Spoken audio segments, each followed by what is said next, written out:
环球大战线深入世界最前线，我是董进桥，向全球各地的观众朋友问候，大家平安顺心。也在五月佳节到来这个时刻呢，向全天下的母亲问候一声母亲节快乐 ，Happy Mother's Day。好，马上为您介绍这一集的3位来宾。第一位是清华大学讲座教授张延廷，进桥好，大家好。第二位台大哲学系教授苑举正，进桥好，各位观众朋友大家好。还有台北市议员侯汉廷，主持人好，大家好。好，欢迎3位来宾加入到我们今天的讨论。那我们大战线一开始呢，还是要带观众朋友持续来聚焦现在中东情势的发展，因为荷姆兹海峡上面的擦枪走火，有没有可能再把这个美伊之间的战争再拉回到准战争的状态呢？怎么回事？美军有3艘的驱逐舰呢，是在穿越荷姆兹海峡的时候说遭到了伊朗的飞弹、无人机还有快艇3线齐发对他们做打击哦。那随后呢，美军也是反击轰炸伊朗的港口，指控呢伊朗是无端为什么要来发动攻击呢？我们不是签了这个停战协议吗？我们这个事情来继续展开跟大家说这个冲突的情况跟一些时间节点好，大概是这样的，先是伊朗说美国先违反了停火协议，他们打击了伊朗的2艘油轮，那之后呢又陆续对这些地方的沿岸做空袭，然后伊朗说在这些防御的行动中，他们也击落了对方的2架敌机，然后伊朗随着就会用一些导弹无人机打击到我们上面说的这3艘美国的驱逐舰，并表示呢是有造成舰艇的损伤的是有成功的那美军随后又说没有，我们没有这个舰艇损伤，然后我们还成功反击到伊朗的飞弹跟无人机的发射中心，并且对这些地区的海军检查站遭到了美军的重创。反正就是一句话，两边各说各话，都说自己打到了对方，都说自己是这个正义的一方那我们就持续看到了，明明是有冲突的情况，但是美国总统川普对于这次的事件呢，他却只是轻描淡写的带过，认为这只是就是调情式的小打小闹。我不懂川普式的调情是什么意思，但他强调目前伊朗的跟美国的停火协议呢仍然是奏效的。所以我首先想请问一下我们侯议员美伊这次互相攻击，但是在川普总统的口里似乎就是一个非常小的事情。我们是不是发现呢，他已经进入到一个报喜不报忧的状态，都是为了之后川习会要登场之前，现在的国际消息只能说好不能说坏，有没有这样的状况？当然目前呢是一个罗生门的有限冲突。你看，这伊朗宣称是重大的损失对吧？他动用了导弹无人机重创了美国，让美国滚蛋。但是美军却坚称是零伤害表示什么伤害都没有但是其他有一些第三方的印证比如说美军确实有去空袭了格什姆港阿巴斯港等目标，伊朗呢也击落了敌对飞行器。那在彼此交火之后呢，大概就恢复正常。所以它其实是一个在政治上、宣传上高调交锋、低度损伤的这个表演式冲突就实际上的损伤其实都蛮有限的。所以双方都展示了肌肉，但也都极力克制规模，避免滑向全面战争。所以呢，真实的战果是啥呢？就政治上互不相让但军事上互有攻防，但最后谁也没有取得了决定性的优势，其实都还只是在一个过场的状态。所以川普为什么要把这一些交火当成是小打小闹，而且他要讲停火是很有效的那他压力山大。第一个就是国内的政治山，你看伊朗的战争已经让他的支持度跌到最低的状态了，而且高通膨，民怨又上升。第二个呢，就是经济压力山大，因为毕竟霍姆兹海峡就导致全球的油价跟通货膨胀上升，也导致国内的经济压力问题大。第三呢，外交也是问题大美伊目前正接近一份可能要面临到停火的这种一页的备忘录，对不对？但是到底有或没有不知道可能到时候川习会，然后还要请中国大陆来帮忙。对，所以现在来说，这些的这种巨大的冲突都是要尽量避免的，都是目前是处于一种很脆弱的休战契约，就未来如果有，那也是非常脆弱。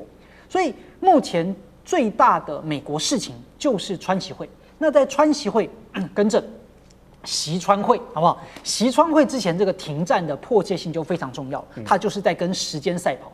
因为习川会的时间已经定了，那如果在那之前打得越烂或者越难看，或者美国又被卷下去，哇，那到时候你总不能再延期或者到时候那很显然的中方一定会对美方的各种要求或帮忙狮子大开口，对吧？你美国自身难保，你求我中国大陆帮忙，对不对？如果美国越早把事情搞定，中国大陆能帮的不多啊，那中国大陆能要的这个回报当然也不多。是，所以川普就现在就是在跟时间赛跑，怎么样能够在习川会之前把所有的事情都搞定？但最后啊，就是导弹与推特齐飞，战火共口水一色，都在打嘴炮了。了解。好，这个5月中旬要上场2位元首的会面呢，真的是大家要持续关注。到时候我们节目也会帮大家带来最严谨、最完整的这个剖析。但我们先回到中东这边，要看另一个关键指标，就是要观察以色列。因为正当川普他不断释放说我们跟伊朗的和平协议进展是一切都很顺利的这个讯号的同时哦，纳坦雅胡这边呢却是持续的在对这个黎巴嫩的真主党等于是往死里打，等于是公然毁约了。前段时间双方达成停火协议呢，纳坦雅胡根本就当作没有这回事，而且持续的放狠话说以色列的长臂将触及每一个敌人与凶手，摆明就是不要让美国抽身，不要让中东的局势降温哦，直到以色列的敌人全部死光死绝，他才愿意罢休。那黎巴嫩方面也是指控啊，以色列一直对他们这样狂轰滥炸，已经造成很多无辜老百姓，包括了妇女、包括孩童的死亡，这完全就是把这个风向往战争罪的这个风向在带。所以我想问一下袁老师，纳坦雅胡他现在擅自毁约，感觉一副我想打就打，然后这个猎杀真主党是用既定事实在绑架川普吗？现在中东全局最不老实的，是不是就是纳坦雅胡？对，这个是一个非常明确的。对纳坦雅胡来讲的话呢，他一方面是不老实，另外的话呢，他基于他自己国家的利益，这个的话呢，他自己很容易原谅自己。但是世界上所有重视妇女儿童生命的人都不会原谅他。对，我这里要强调啊，这里面的话呢，这个重点啊，就是川普现在这种进退两难的情况下，我们固然是觉得非常好笑，但是实际上对纳坦雅胡来讲，它是一个非常非常危险的征兆。这个在事前的时候啊，大家都已经知道，美国历代的总统从小布什开始啊，然后到什么这个 Clinton 啊，这个包含这个奥巴马啦，或者说是这个布希啊，这个拜登啊什么的。他们都被纳坦雅胡劝告过进军伊朗，但是没有一个人听他的。理由是你完全一样，就是伊朗绝对不能够拥有核武器。那唯一听下纳坦雅胡的话的就是个傻子，就是川普。这个是大家都现在都已经确定的事实。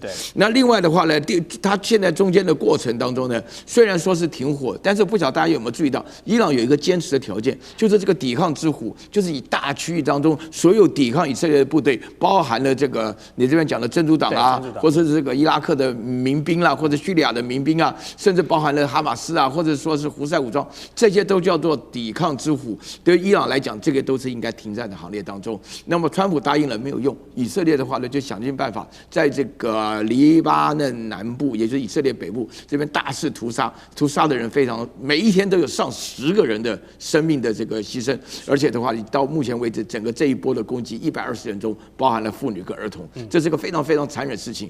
那么接下来当中的话呢，目前为止的态势，川普是很想停火啊，所以才讲的什么条形式的小打小闹，就听起来都非常好笑。但是呢，他自己觉得时无我与，他面对他的压力啊，这个我们都已经非常清楚。但是纳坦雅胡一样有压力，就是说，如果说美国撤退了，那整个中东地区就不是只有以色列一个霸主，那就是有2个霸王了。因为伊朗你要把它收拾掉也不容易。那现在的话呢，如果说是美国要打到伊朗大败的时候，那非登陆不可。那美国有这个能力吗？有这个胆量吗？有这个毅力吗？有这个能力吗？都没有。所以在这种情况下的话呢，就是悬而未决，就是不打不谈、不谈不和不战的这种局面下，所以说纳坦雅胡借这个机会加把劲，一定要伊朗非常非常仇视的情况下拒绝谈判，提出了非常严格的条件。所以我自己个人会觉得说，如果这场战争不停的话呢，我认为川普急急忙忙跑到北京去，应该也没什么用处。了解。好，更多这个海峡的军事话题，我们接着展开。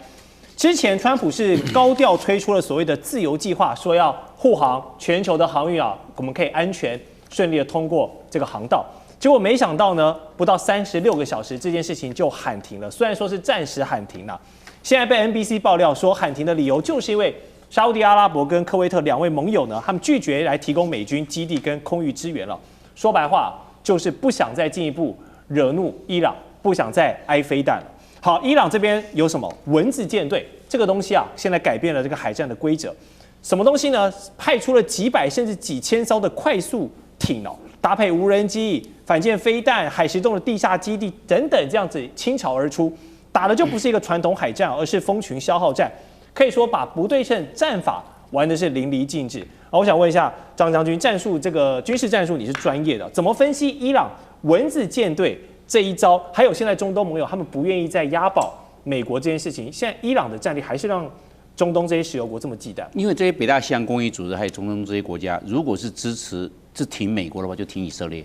因为真正的是以色列想打，对，美国被以色列拖住了，现在打了，现在其实川普说实在话，他并不再想大打。对，那现在结果前一阵子这40天的伊朗战争一打之后，感觉到没有这个奏效，现在是停战协议还在这个当中，停战当中，只是没有我们讲到永久停战协议还没有嘛？那现在就是我们讲到了这些国家就是不愿意帮助以色列。如果没有以色列，排除以色列，是以美国单独动手，那这样子单纯多了。我们是帮助美国啊，是，我就这样子。但是现在不是，所以这个局势蛮复杂，这个心态非常的微妙。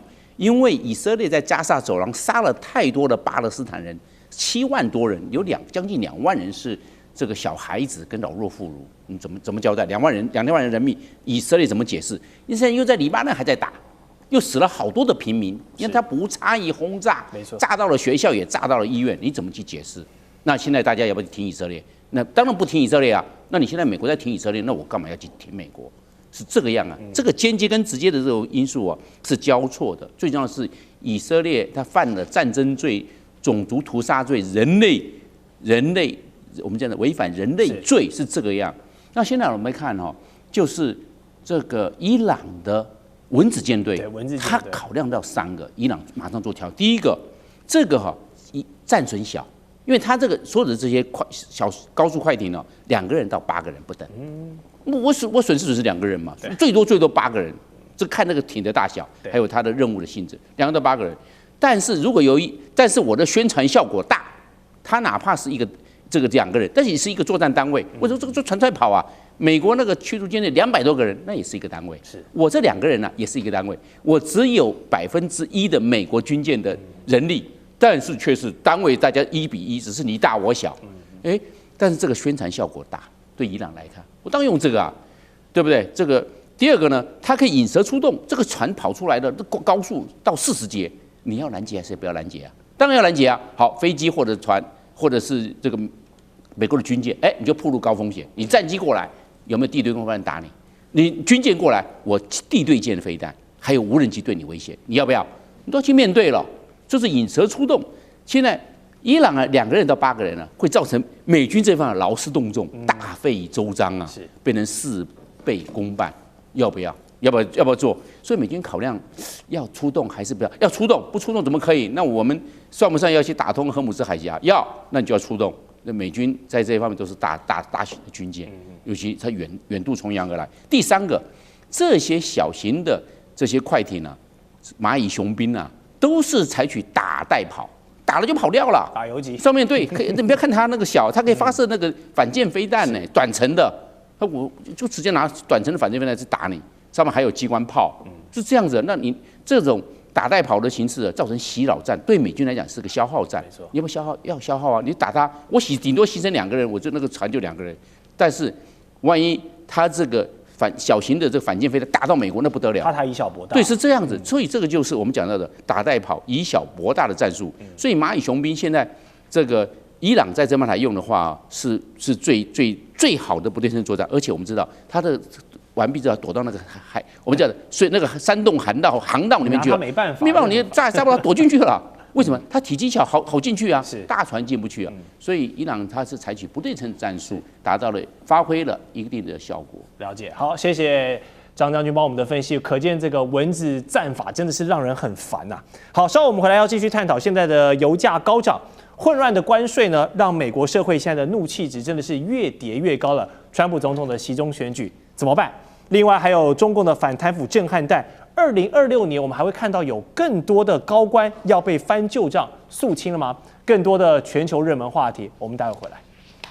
地缘政治、美中之争、战略价值、强权崛起、小国生存，现在与未来洞悉事件走向，掌握世界脉动，全球观点尽在环球大战线。